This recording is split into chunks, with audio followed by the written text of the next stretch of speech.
Alright, here we fucking go. Alright, I'm ready.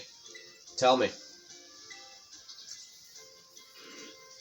Holy fuck, let's go! I barely remembered half that shit. Let's fucking go. Mr. Cigaro. Yep. Oh, speed candies. Yes. Keep doing your best. Let's do more home ec. And then we have art class. Oh boy, I cannot wait to do art class. I might actually like this teacher. Oh my god, I have a story to tell you guys. So, remember when I was in the earlier days of the channel, the very first year, I was doing this during college, if you guys remember? Oh my god, it was hell in art. The amount of times I have pissed off that woman. Holy shit.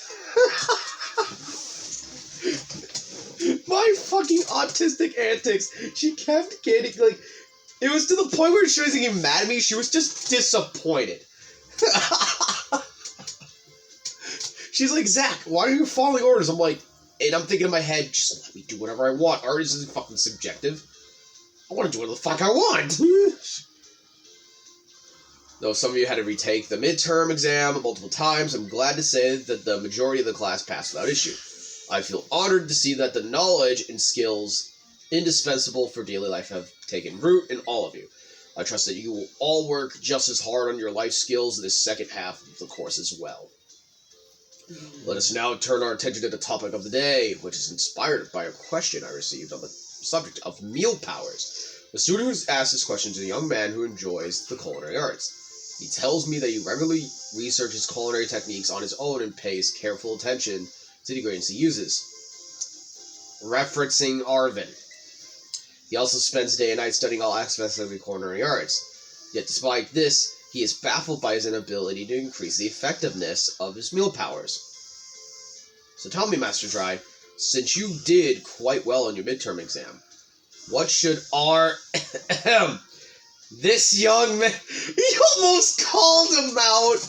Oh, I fucking hate that. I hate that when, like, a teacher calls out this individual, so not only everyone in the class realizes how much of a fucking idiot this student is, but you also call on the most smartest kid in the fucking class to pick up your slack. So not only does everybody think you're an idiot, but they're basically now comparing you to that smart person.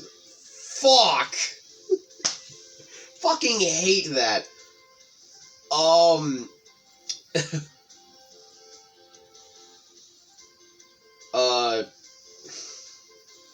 He should make food more often.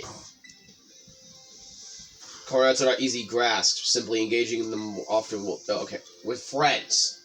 My bad. To increase the effects of meal powers, your sandwiches must be filled with many different ingredients. For a single person, this may prove difficult, but if you prepare a sandwich with others, you will be able to handle a large serving of bread. With a larger base to start off with, it becomes quite simple to add more ingredients to your sandwich. Okay, yeah, so you guys wonder, like, why are there not more ingredients in the sandwich? That is because the only way you can have more ingredients be added to the sandwich is if you're connected to more people. Okay. So basically, if Measleer and Toast play together, we all have a picnic, and we all make a sandwich, that means all three of us get the triple boost effects. So that means all three of us would, if we had like an egg thing, because Lear got bullshit with egg, we would all get triple the amount of egg level 2, and just all of us would get shitload of fucking Pokemon eggs. Which in turn makes it possible when to receive meal powers of increased effectiveness. This applies more broadly as well. When dealing with a difficult issue, working with others to solve the issue may be the best course of action. I'm sure that Arvin will likewise work with friends to craft its sandwiches in the future. Oh fuck.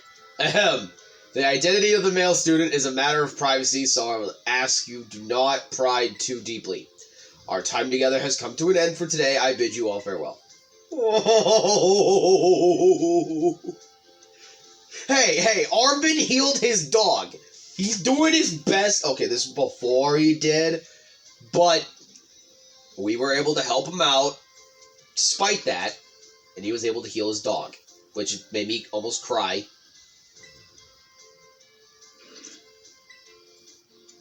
I can relate to a sick animal, because do you all remember the big cat who used to walk across? Remember TJ? If you guys were here during the earlier years of my channel, and if you were in my old channel, you would remember a bigger cat named TJ. Now, TJ was fucking huge. He was a big boy. And I can understand and relate with Arvin. That's why me and my brother almost fucking cried. Because, unfortunately, unlike Arvin, we weren't able to save our poor dear friend TJ. We had to put him down. And it fucking sucked. But that's why we cried. Because we felt like when Arvin saved his animal, it was kind of felt like that we got to see another animal that was suffering like TJ get a second chance at life. It was honestly fucking beautiful. Anyways, for my personal shit. Yep. My phone's in my pocket, don't worry about it. I put it on silent mode. Yeah, while you're performing field work, have you ever noticed changes in coloration? Shiny Pokemon, any nonsense. Speaking of it becoming filthy. Pokemon battle, they get hurt by moves used against them. They get battered by wind and rain, they get covered in sand and mud. They get, in a word, filthy. I've seen many a trainer walking about with adorable Pokemon without addressing the issue. It is deplorable. Okay, I'll wash my Pokemon. Christ! Let me ask you this question of someone who I am sure would not tolerate such a shameful conduct. Ah, yes, Master Dry. What should you do if your Pokemon gets dirty?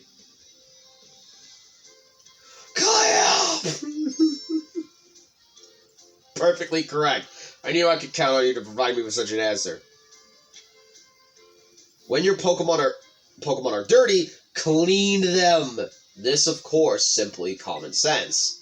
While you're having a picnic, you can approach the Pokemon on your team and perform a variety of actions. One such action is putting them through what I like to call the Pokemon wash. In other words, you're able to clean them up. You start by getting your sponge lathered up with soapy bubbles as you gently and carefully scrub your Pokemon. Once your Pokemon is nice and covered in soapy bubbles, the bubbles will encapsulate the filth, then you simply wash it away and spray with water. This will get your Pokemon clean and shining bright as a Terra Jewel. It's certainly quite a bit of work, but this will also restore HP and cure status conditions.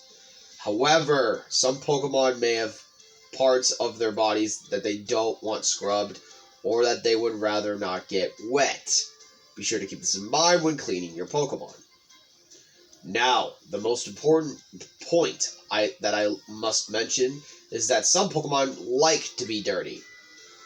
Though I would contradict myself by saying this, please do remember that cleaning your Pokemon is not always the kind thing to do. Our time together has come to an end for today. I bid you all farewell.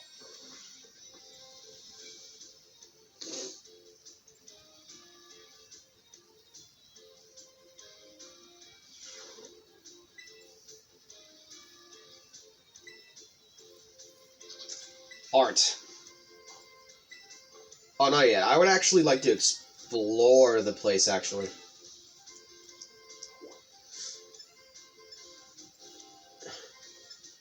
We've actually never been to the school store. Let's check that out.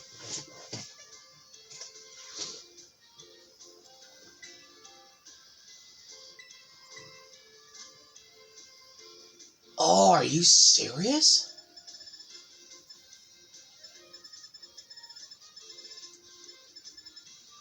I know they sell shit here. Fuck off. They're selling Moo Moo milk? Bro.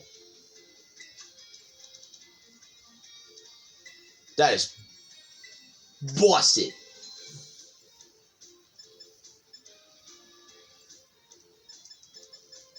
Okay. I don't think I need to catch any Pokemon for a while, but it would be a smart idea to have more balls. Don't worry, I'm gonna get more money later. But if I am gonna build up my second fucking team, the post-game team, it makes sense that I try to get a little more Pokeballs. Alright, I'll see you guys later. Peace, take care.